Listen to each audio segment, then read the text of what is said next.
नमस्कार, मी डॉक्टर ललित गुणवंत सुधा लवणकर।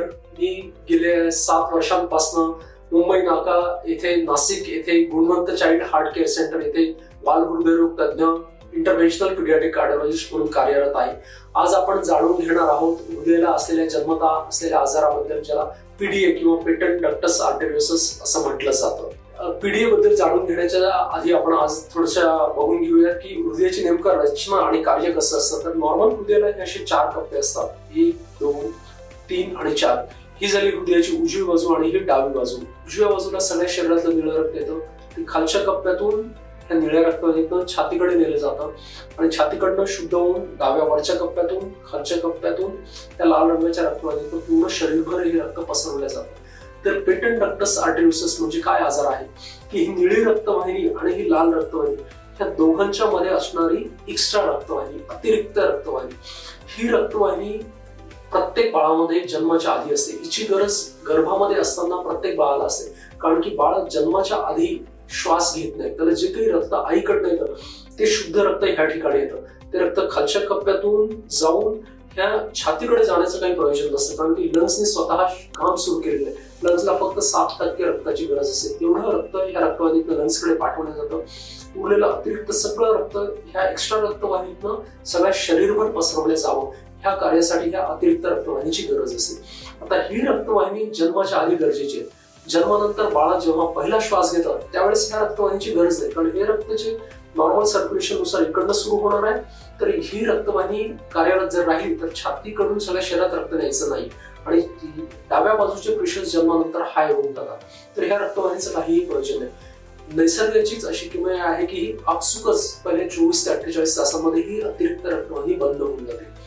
काही बाळांमध्ये, काही आजारांमध्ये ही रक्तवाहिनी उडी राहते, तर कुठल्या बाळांमध्ये ही रक्तवाहिनी उडी राहण्याचं प्रमाण जास्त आढळून येतं। जी बाळं कमी दिवसांची जन्माला येतात, जसे प्रीटर्म बेबीज, जेवढ्या बाळाचं वयोमान कमी 9 महिन्यांच्या आधी जन्म होतो, 8 महिन्यांमध्ये थोडंसं जास्त प्रमाण पीडीएचं, त्याहीपेक्षा 7 महिने 7.5 महिन्यांमध्ये जर आपण बघितलं तर त्या बाळांमध्ये पीडीएचं प्रमाण अतिशय जास्त प्रमाणात आढळून येतं। काही अंशी टर्म बेबीज जे काही आहेत की पूर्ण 9 महिने झालेले आहेत, तरी त्यांच्यामध्ये सुद्धा ही रक्तवाहिनी उडी राहू शकते। जेव्हा ही रक्तवाहिनी उडी राहते त्यावेळेस आपल्याला याला काही ट्रीटमेंटची गरज पडते। जेव्हा ही रक्तवाहिनी उडी असते तर याचा साईज काय आहे, आकार काय आहे आणि याचा हृदयावर काय परिणाम होतो, त्यानुसार ही सगळी ट्रीटमेंट ठरते। जर सपोज 1 दिवसाचा बाळ आहे आणि त्याच्यामध्ये ही रक्तवाहिनी उघडी आहे पण त्याचा बाळाला काही त्रास नाही, तशा अवस्थेत आपण कुठलीही ट्रीटमेंट देत नाही। म्हणजे फक्त पीडीए आहे म्हणून त्याला ट्रीटमेंट करायचा असा हा भाग नाही। आपले पीडियाट्रिशियन किंवा पीडियाट्रिक कार्डिओलॉजिस्ट जे सांगतील त्यांच्या सल्ल्यानुसार याची ट्रीटमेंट करणं अतिशय गरजेचं आहे। जर सपोज बाळाचं वय जास्त आहे, 2 ते 3 दिवसाच्या पुढे बाळ आहे आणि तिथे पीडीए प्रेझेंट आहे आणि त्याचा बाळाला जर काही त्रास होतोय, तर जी प्रीटर्म बेबीज आहेत त्यांच्यामध्ये आपल्याला ही रक्तवाहिनी बंद होण्यासाठीची काही औषधं असतात, ती औषधं सुरू केली जातात। जर त्या औषधांना जर गुण आला आणि ती रक्तवाहिनी जर बंद झाली तर वेल अँड गुड। पण जर सपोज ही रक्तवाहिनी बंद नाही झाली परंतु हिचा आकार छोटा झाला आणि हिचा जर काही हृदयावर परिणाम होत नसेल, पर्यायाने बाळाच्या लक्षणं काही येत नसेल, बाळाला काही त्रास होत नसेल, तर तशा अवस्थेत आपण याला अगदी 10 महिने ते 1 वर्ष वयापर्यंत सुद्धा थांबवू शकतो। याच्या विपरीत जर आपण औषध सुरू केली, त्या औषधांना परिणाम नाही आला आणि बाळाच्या हृदयावर आणि पर्यायाने बाळाच्या श्वास घेण्यावर किंवा दूध पिण्यावर किंवा पर्यायाने सगळ्याच बाळावर याची लक्षणं दिसून येतात किंवा त्रास होतोय, तर तशा अवस्थेत आपल्याला जर औषधांना जर यश नसेल आलेलं तर मग आपल्याला ही रक्तवाहिनी बंद करण्याचा सुद्धा निर्णय घ्यावा लागू शकतो। यामध्ये पुढे 2 मार्ग असतात की एक आपण मांडीच्या शिरीतनं हृदयापर्यंत पोहोचून ही रक्तवाहिनी बंद करतो किंवा ओपन हार्ट सर्जरी म्हणजे छाती उघडूनच्या ऑपरेशनद्वारे सुद्धा ही रक्तवाहिनी बंद करण्यात येते। जवळपास 99% ऑफ द पीडीए जे काही आहे हे आज इंटरव्हेन्शन किंवा डिव्हाइसद्वारे बंद केले जातात। ह्यामध्ये वयाला किंवा वजनाला बंधन नाही की बाळाचं वजन 1.5 किलो आहे, 2 किलो आहे म्हणून आपण याला करू शकत नाही, आपण याला थांबायला पाहिजे, असा हा भाग नाही। Expert exact specialist paediatric cardiologist आणि पीडियाट्रिक कार्डियक सर्जन कडे जर आपण जर गेलात तर याला वय आणि वजनाचं बंधन नाही, प्रोव्हाइडेड बाळाला त्या पीडीएमुळे त्रास होत आहे, तो पीडीए बंद केल्याशिवाय बाळाचं जगणं त्रासदायक होईल, तर त्या पीडीएसनं आपल्याला वेळेत बंद केलं गेलं पाहिजे।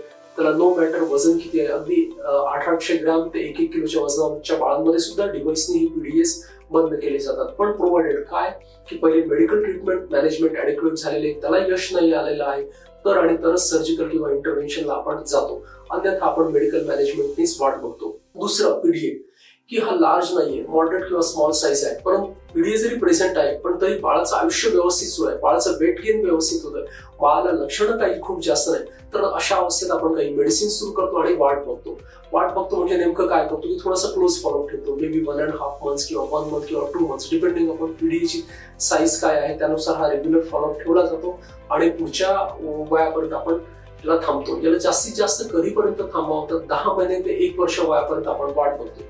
जर 10 महिने ते 1 वर्ष वयापर्यंत हा पीडीए बंद झालेला नसेल आणि त्याचा पुढीवर परिणाम होत असेल तर मग बाळाला लक्षणं जरी नसली तरी मग याला आपल्याला बंद करणं अतिशय गरजेचं ठरतं. याला बंद जसं मी आधीच सांगितलं त्या पद्धतीने आपण इंटरव्हेन्शन किंवा पीडीए डिव्हाइस क्लोजर करतो. डिव्हाइस क्लोजरचा जर सक्सेस रेट आपण बघितलं तर अप टू इट इज 99% आहे. 1% किंवा त्याहीपेक्षा कमी धोका आहे आणि एकदा हे इंटरव्हेन्शन किंवा डिव्हाइस क्लोजरने पीडीए बंद केला की भविष्यात याच्याशी संबंधित आजार किंवा त्रास असा भावना कुठलाही उद्भवत नाही.